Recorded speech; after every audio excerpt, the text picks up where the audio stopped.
Right, we're at the last part of the IPL auction preview, and the last team we're going to cover is the Rajasthan Royals.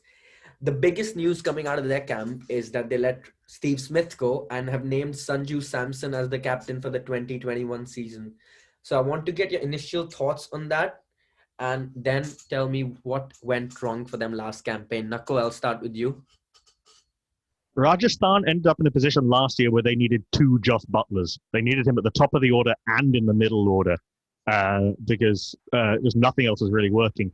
Stokes was more effective than people thought he was going to be, or certainly that I thought he was going to be coming in halfway through the season. But even with Stokes scoring a couple of hundreds, and even with Archer being for my money the player of the year last season, just unplayable at times. Rajasthan never really looked like they knew what they were trying to do. It was throw a bunch of superstars in and hope they do something. Which Sanju Samson, who's now captain, he almost always plays pretty much the innings of the season at some point, and is glorious to watch. But then they had Robin Uthappa floating up and down the order, and they couldn't work out what to do with Butler, and they had Stokes opening, and they had David Miller, who's somehow still hanging around, and Rian Parag not really doing very much and floating down the order. And when the bowling, it was Archer and Gopal, and that was pretty much it.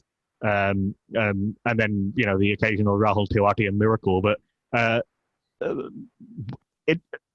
rather than concentrating on personnel, I want to know from Rajasthan, and I'd like it in like a sort of, if you could put it in a tweet, Rajasthan's head of the guys like Manoj Badali, what is your game plan? Because I watched a lot of Rajasthan last year and I had no idea. Yeah, Abhimanyu, I'll come to you then. What do you make of that? It was a confusing 11 to form because there were options, but none of them were performing. None of the Indian players were performing. They started with Robin Uthappa down the order, wasn't doing well. They were too late to promote him to the order, and they ended up finishing last. And talking about someone like youngsters like Rian Parag and Mahipal Lomror wasn't given enough chances. It was to their luck that Rahul Tewatia did well. Because if he wouldn't have done well, they would have lost too many games. Yeah, Greg, on that, I want to ask you, obviously the years Rajasthan have done well, they've been known to pick out players, Siddharth Trivedi early on in the year, Ravindra Jadeja when he first started out. They've been known to trust players and not buy superstars in the auctions, whereas in the last couple of years, they've kind of swayed from that, where they've bought Jofra Archer, Ben Stokes, they've had Steve Smith. And do you think that's one of the concerns, that they've kind of changed their philosophy from that to now buying these, like Nakul said earlier, like these superstars of the games and just hoping they do something? Yeah, I think that's kind of what part of the IPL lends itself to, is obviously the cricketing calendar more or less stops for 6 to 8 weeks and everyone focuses on the IPL, and everyone can come from all around the world. There's no international tours. There's nothing else other than a bit of county championship going on. And the IPL is the centre of the cricketing universe for a couple of months. So there is the option to go out and get these big star name players. And I think, I personally don't think it's a bad idea, but we've seen the likes of the Mumbai Indians being so successful, and they've had kind of a blend of it, which is what you need more of. You've had the Malingas, the Pollards, De Kock, kind of your big name internationals, along with kind of the Pandya brothers, who are kind of slightly lesser known when they first came on the scene. Obviously Ishan Kishan as well last year.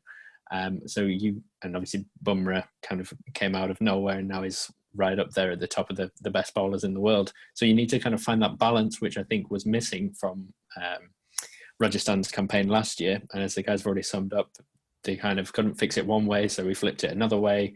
Then they flipped it another way and it still wouldn't work. So I think this year's going to be a tough year again for Rajasthan. But if they can get those pieces in the right order, there is a lot of potential there. Obviously, Butler, Stokes, and Archer, as you say, MVP from last year. But they've got to mix that with the blend of the youth that they've got with Samson, that's going to be skipper this year. And I think Jaiswal is going to be a really talented, a promising option at the top of the order. So I hope to see him getting a bit more of an opportunity next season. Yeah, of course, because Steve Smith was in the squad, Jaiswal missed out and didn't get as many chances as Rajasthan's franchise would have hoped. But of course, letting Steve Smith go means that opens up that opening spot, and Jaiswal will hopefully get the entire season's run to make that spot his own. But obviously letting go of someone like Steve Smith, that's big, right? And they've got a decent amount of money, 34.85 crores. So who's that player they should be going for? Should they be looking to replace Steve Smith and get a middle order overseas player, or should they be looking at strengthening their lower middle order bowling? I'll start with a Nakul. It's they've got enough batters. What they need is someone to take the weight off Archer.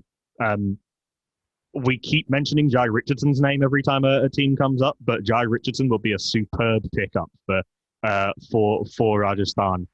So then you can go with two properly good fast bowlers, and then you go with Stokes and Butler as your other overseas players. You know, let Jaiswal and probably I would like to see Butler back up at the top of the order. I know Stokes worked out well last year, but I think you're getting more out of Butler there than basically. I don't think the Stokes thing is replicable again this year. So I would like to see them go for somebody like Jai Richardson and try and fill that role with a specialist rather than trying to make do. Yeah, Greg, what do you make of that then? Should they be going for a fast bowler instead of trying to replace Steve Smith? Yeah, I think they could balance it out with kind of the likes of Jai Richardson. Again, similarly, they've got Kartik Tyagi, similar to when we discussed KKR, their youngsters. I think he's another very talented player that we saw a lot of in the Under-19 World Cup a year or so ago now. So, yeah, there's definitely options that we could go with. I mean, Unadkat is still floating around and earning his money. So, yeah, we could complement Archer, or we could look at someone maybe in the middle order, although there is Parag and Tuatia. So, I mean, Maxwell could be a name that could be floated again. Might be slightly too expensive.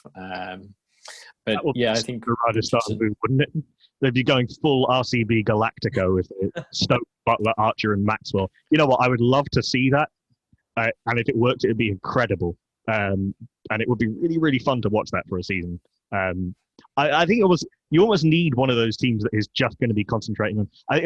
Vithushan Hantaraja of Cricket wrote a thing about Sri Lanka saying, sorry, of the Guardian now, said, no facts, just vibes for Sri Lanka. I think that there's room for that in a competition. Yeah, I'd actually be intrigued, but I'd definitely after watching KKR, I'd only watch Rajasthan games if that ever happened. Imagine the scene. I think any bowling lineup would be scared to bowl at that though. So that could be another option Rajasthan could contemplate. One name I'll throw out there, I want Abhimanyu's opinion on that first. Obviously, Srishant last played an IPL match for Rajasthan Royals. Is he someone that's got too much baggage behind him for Rajasthan to touch him again? Or could he just be a good backup option at 50 lakhs base price? I don't think they're going to go for him. They've had a lot of issues with Srishant and they were put in a fix. They were banned for 2 years. So I don't think they would want to go back that route. Probably, I think if they want to add someone, I would say Chris Morris. Maybe he could add some depth in the batting and probably support Archer as well. I think a name that we might have slightly looked over as well is someone they've already retained this year is AJ Ty. I think he's picked up a lot of pace this year. He certainly looks a lot quicker. Watching, obviously, he's playing at Perth. It will be a better trek, and a bit bouncier in Australia than it will be in India. But I think his extra pace that he seems to have picked up will help him. And there's a bit more of a difference between his slower balls and his quicker balls, if that makes sense. So his change-ups will be more effective. So I think he could be an option as your fourth overseas on top of Butler, Stokes, and Archer. Yeah, and a genuine death bowler. He looked to be in terminal decline, Andrew Ty, a couple of years ago, but he seems to have turned it around. So that is an option there for. But you're right, Greg. I think we had all overlooked. All right. So last thing, one player each, guys. Nakul? You know what? Screw it, Maxwell. Abhimanyu? Maxwell, definitely. Greg? Yeah, clean sweep then, if you're all jumping on. Let's go. Right, so that concludes our 8-part series on the IPL preview. Geez, that was long. But it was definitely worth it. And I'm looking forward to the IPL auction because like every year when the IPL auction comes around, there's a lot of buzz around the world for it. And let's see who this year's big money earner is from the auction.